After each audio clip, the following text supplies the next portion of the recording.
From Pacifica, this is Democracy Now! I think that there are responsibilities that all nations have, even in war. And if it appears that our conduct in some way supported violations of the laws of war, then I think that we have to know about that. President Obama says he'll consider investigating the bloodiest slaughter of the war in Afghanistan. The massacre of hundreds, perhaps thousands, of suspected Taliban prisoners of war in late 2001. Until now, the U.S. has blocked the investigation. The man in charge was CIA-backed General Abdul Rashid Dostum, who, with his Afghan forces, worked closely with U.S. Special Forces and allegedly killed some 2,000 people and buried them in mass graves. Afghan President Hamid Karzai has recently reappointed Dostum as the military chief of staff.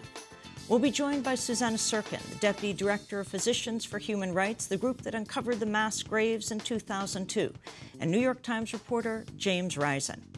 And a new report by a team of federal inspectors general reveals the Bush administration's surveillance operations collected information well beyond the warrantless wiretapping program. All that and more coming up. Welcome to Democracy Now!, democracynow.org, The War and Peace Report. I'm Amy Goodman. Attorney General Eric Holder is considering whether to appoint a criminal prosecutor to investigate the Bush administration's interrogation practices involving the CIA. Newsweek reports Holder has become increasingly troubled after reviewing the Bush administration's interrogation policies. He reportedly told one associate that what he saw in the reports about the treatment of prisoners at the CIA's black sites, quote, turned my stomach. Holder is expected to make a decision in the coming weeks and has already discussed several potential candidates to serve as special prosecutor. Holder is considering the probe despite opposition from President Obama, who resisted an effort by congressional Democrats to establish a truth commission. Obama has said the nation should be looking forward and not backwards. Holder told Newsweek, quote, I hope that whatever decision I make would not have a negative impact on the president's agenda, but that can't be a part of my decision, he said. The CIA is also coming under increasing criticism for failing to inform Congress about a highly classified targeted assassination program started by the CIA after September 11th. According to the Wall Street Journal, the program focused on the CIA's attempt to capture or assassinate terrorists. The Journal reports the CIA spent money on planning and possibly some training. It was acting on a 2001 presidential legal pronouncement known as a finding, which authorized the CIA to pursue such efforts, even though the Ford administration had banned assassinations in the 1970s.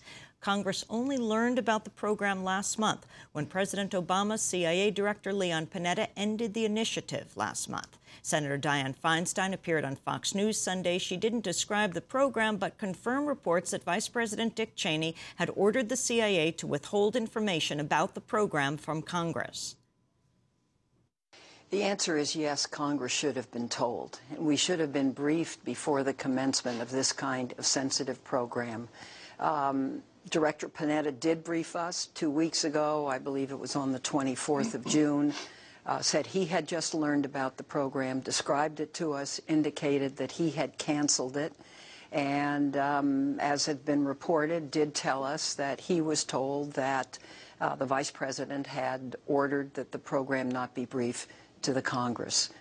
This does not mark the first time the Bush administration has been accused of carrying out targeted assassinations. Earlier this year, investigative journalist Seymour Hersh said publicly the Bush administration ran an executive assassination ring that reported directly to Vice President Dick Cheney.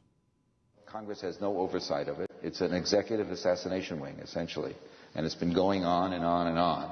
And just today in the Times, there was a story saying that its leader, a three-star admiral named McRaven, ordered to stop to certain activities because there were so many collateral deaths. It's been going under President Bush's authority. They've been going into countries, not talking to the ambassador or to the CIA station chief, and finding people on a list and executing them and leaving. According to Hersh, the program was carried out by the Joint Special Operations Commander, JSOC. The former head of JSOC, Stanley McChrystal, is now Obama's top commander in Afghanistan. In other intelligence news, a government report released Friday found the Bush administration's post-September 11th surveillance efforts went well beyond the widely publicized warrantless wiretapping program. The report called the surveillance program unprecedented and questioned its legal justification. The report also raised questions about the effectiveness of the surveillance operation. Some CIA officials complained that much of the data from the program was, quote, vague and out of context, so they turned to other information sources. The report was compiled at the request of Congress by 5 government agency watchdogs: the Inspectors General of the Justice Department, Pentagon, CIA, Directorate of National Intelligence, and National Security Agency. More than 200 top officials and frontline agents in defense and intelligence agencies were interviewed for the report, but several top Bush administration officials refused to speak, including former Attorney General John Ashcroft, former Justice Department Attorney John Yoo, former CIA Director George Tenet, and David Addington, former top aide to Vice President Cheney.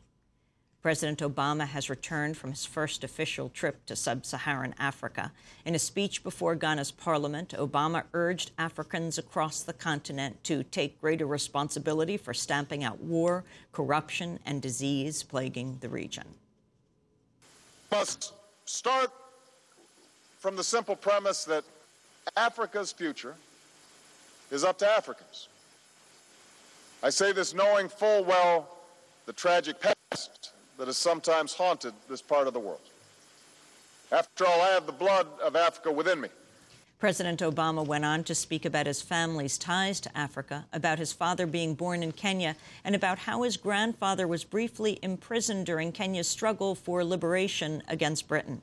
During the speech, Obama offered, quote, technical assistance and logistical support to help Africa fight against terrorists and war criminals. He also defended the growing role of AFRICOM, the U.S. military command in Africa.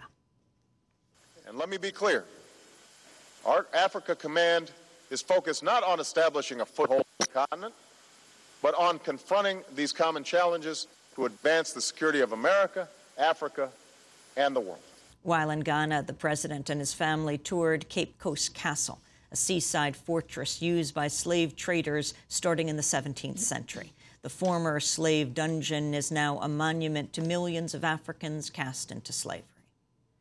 I think as Americans, and as African Americans, obviously, there's a special sense that, on the one hand, this place was a place of profound sadness. On the other hand, it is here where the journey of much of the African-American experience began.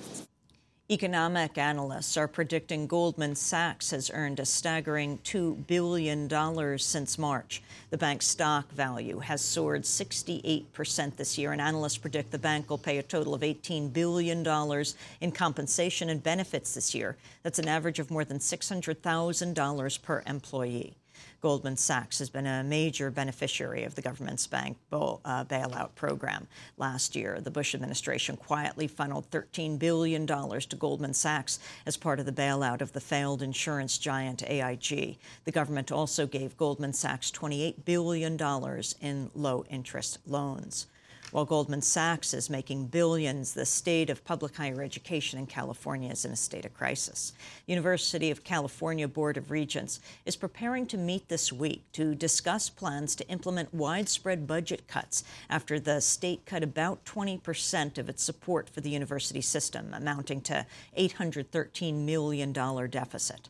On Friday, University of California President Mark Yudof proposed system-wide employee furloughs for most faculty and staff. Under the plan, workers would be forced to take as many as 26 unpaid days off, or the equivalent of a 10% salary reduction.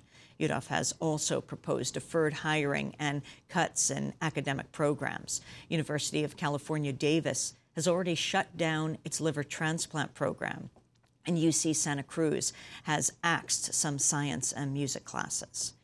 In more fallout from the economic crisis, 2 privately owned zoos in Massachusetts may soon be forced to close and euthanize some of its animals. The Boston Globe reports that unless the state restores $4 million in funding, the Franklin Park Zoo and the Stone Zoo will soon run out of money. If the zoos are closed, new homes will be needed for more than 1,000 animals. But zoo officials are warning that some 200 animals would not find homes and would be euthanized.